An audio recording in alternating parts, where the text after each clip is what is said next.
हमारा प्रश्न है, कश्मीर का प्रथम मुस्लिम शासक था। हमारे ऑप्शन है ए शाहमीर, बी शमसुद्दीन, सी जैनुलाब्दीन, डी रिंचन। हमारा सही उत्तर हो जाएगा रिंचन उर्फ सदरुद्दीन शाह। आइए कश्मीर के कुछ इंपॉर्टेंट फैक्ट्स और रिंचन उर्फ सदरुद्दीन शाह के बारे में जानते हैं।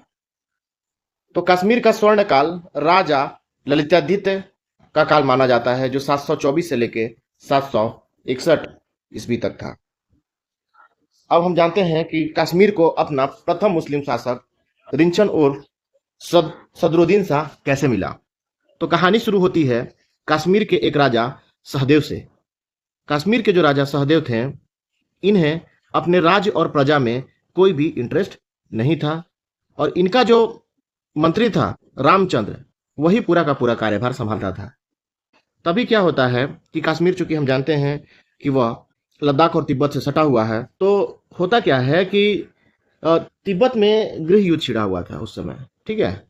और गृह युद्ध छिड़े होने के कारण वहां से एक जो राजकुमार था, ठीक है, जिसका नाम रिंचन था, उसने क्या किया कि तिब्बत में हुए गृह युद्ध के कारण कश्मीर में शरण ले ली। तो 1320 ईस्वी में एक मंगोल सेनापति था, जोलचू था, जो क्या करता है कि कश्मीर पर आक्रमण कर देता है। कश्मीर पर आक्रमण करने के बाद होता क्या है कि राजा सहदेव तो बहुत कमजोर था, ठीक है। वो क्या हुआ कि इस डर से भाग गया और कश्मीर को पूरी तरीके से छोड़ गया रामचंद्र के हाथों में, ठीक है। और रामचंद्र क्या करता है कि कश्मीर का जो सारा पावर है अपने हाथ में ले लेता है। वहीं रिंचन क्या करता है कि इन सारी परिस्थितियों का फायदा उठाकर रामचंद्र का हत्या करवा देता है, और उसकी एक पुत्री होती है, जिसका नाम कोटा है। उसकी पुत्री कोटा से वो शादी कर लेता है।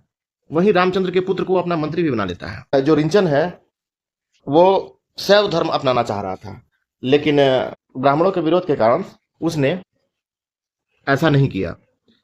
उसका ध्यान फिर मुस्लिम धर्म की तरफ चला गया। रिंचन एक सूफी संत बुलबुल शाह से मिलता है, ठीक है, और मुस्लिम धर्म अपनाने की इच्छा जाहिर करता है। इसी वजह से संत बुलबुल शाह ने उसको मुस्लिम धर्म में कन्वर्ट कर दिया, जिसकी वजह से कश्मीर को अपना पहला मुस्लिम शासक मिला, ठीक है। रिंचन को बुलबुल शाह ने एक नाम भी दिया, वहीं से रिंचन का नाम सदरुद्दीन रखा गया। और कश्मीर में पहला जो मस्जिद बना वो उसको किसने बनवाया? रिंचन ने बनवाया। और उस मस्जिद का क्या नाम रखा गया? तो आ, संत बुलबुल शाह के नाम पे इस मस्जिद का नाम रखा गया। कश्मीर की पहली मस्जिद भी सदरुद्दीन ने ही बनवाई थी। इसकी मृत्यु 1323 ईस्वी में हो गई।